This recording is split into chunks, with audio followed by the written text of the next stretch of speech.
Shots and speeches. The big question.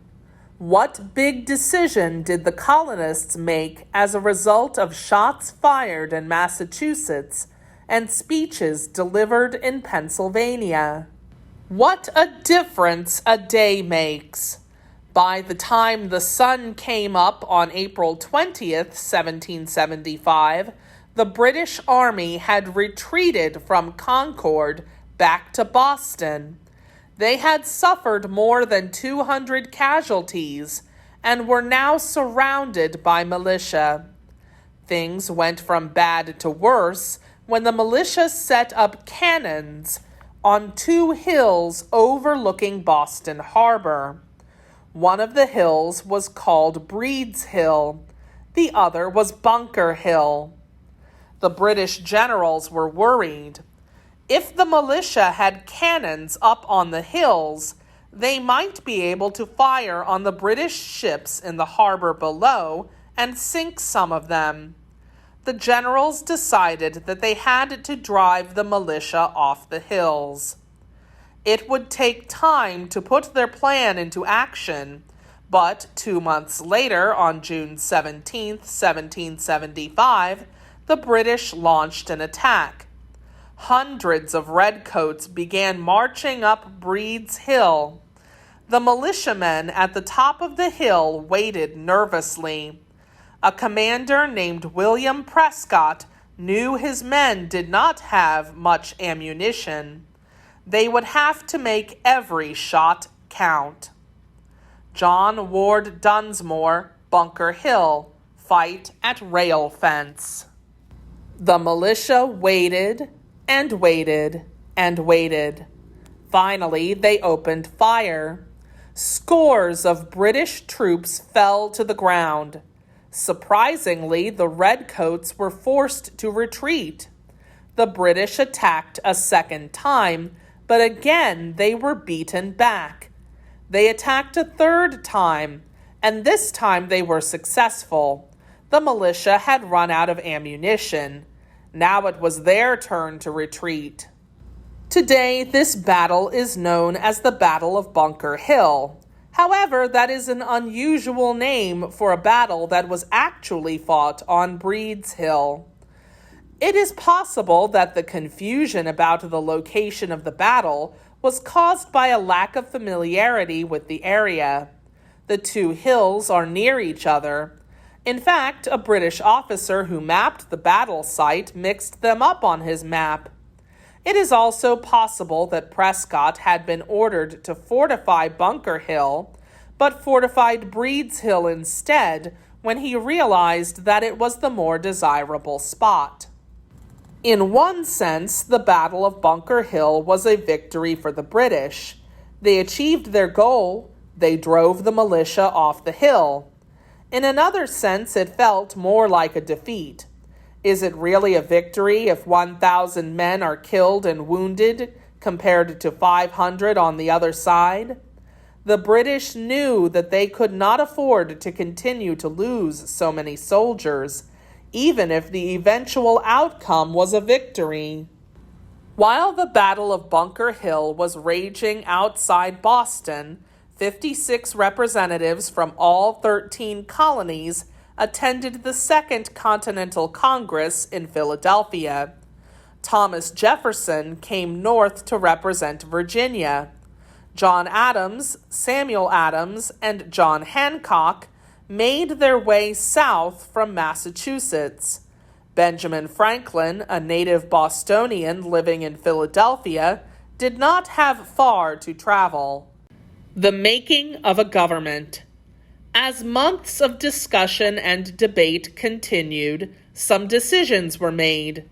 Many of these decisions were based on the belief that a peaceful settlement with Great Britain was now impossible. The Second Continental Congress began to function as a government. They made important decisions. They issued paper money. They set up a postal service. They appointed generals and ambassadors. They agreed to the creation of an army and put George Washington in charge of it. This army would eventually be called the Continental Army. Many members of the Second Continental Congress thought that the time had come for the colonies to declare their independence. They wanted the colonies to become a new nation. Others thought there might still be a way to patch things up with the British, and they wanted to try to do so. These members of the Continental Congress were not the only ones who were divided on the question of independence. The people of the colonies they represented were divided as well. George Washington became commander of the Continental Army. A little common sense. One man who may have done more than anyone else to convince people to declare independence was Thomas Paine. Paine was an Englishman who had moved to Philadelphia only a few months earlier at the suggestion of Benjamin Franklin. Franklin thought Paine could help the Patriot movement. Thomas Paine wrote a pamphlet called Common Sense. It was published in January 1776, while the Second Continental Congress was meeting. Paine believed that monarchy was a foolish way to run a country. Mankind being originally equals in the order of creation, Paine wrote, so how could any one man claim the right to rule over millions? Paine argued that the colonies should separate from Great Britain and form a republic, a government made up of elected representatives. He told his new countrymen they had an amazing opportunity. They could cast off government by kings and replace it with something much, much better. We have every opportunity and every encouragement before us to form the noblest, purest constitution on the face of the earth. We have it in our power to begin the world over again. The birthday of a new world is at hand. For God's sake, let us come to a final separation. Thomas Paine. Common Sense became a bestseller. Copies were printed in all 13 colonies. Selections were printed in newspapers. Those who could read studied the pamphlet. Those who could not read listened while it was read aloud at an inn or coffee house.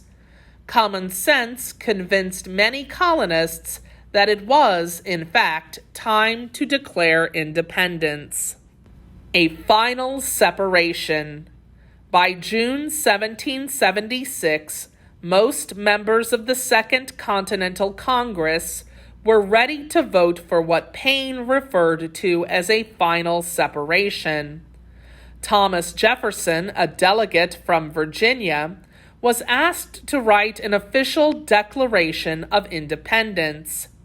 His job was to explain why the colonies were breaking away from Great Britain and why it was necessary for them to do so. Benjamin Franklin and John Adams reviewed Jefferson's draft. They made a few changes, but overall they accepted Jefferson's work without reservation.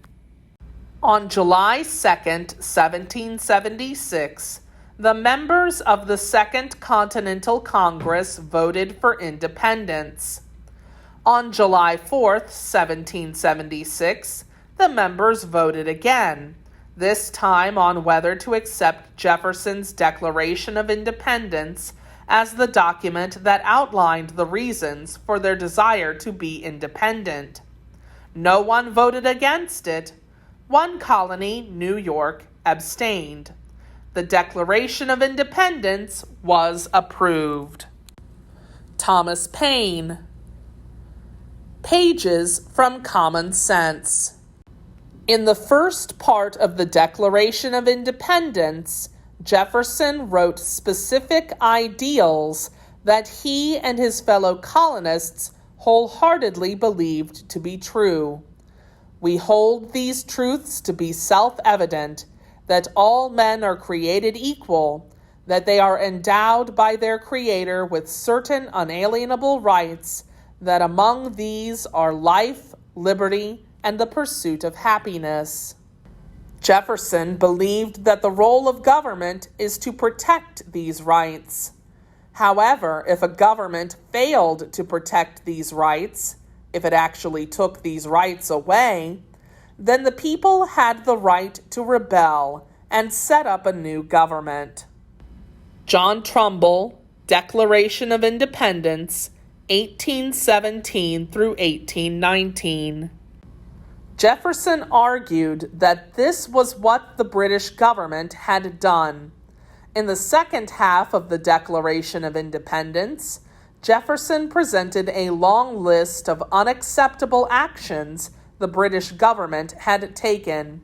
It had levied unfair taxes, taken away the right to trial by jury, and quartered British troops in colonial cities.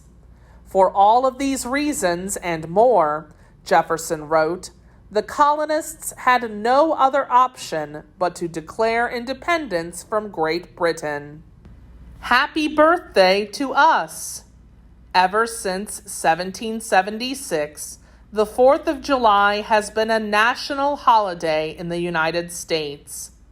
On this day every year, Americans celebrate their independence by watching fireworks, singing patriotic songs, and attending picnics and parades.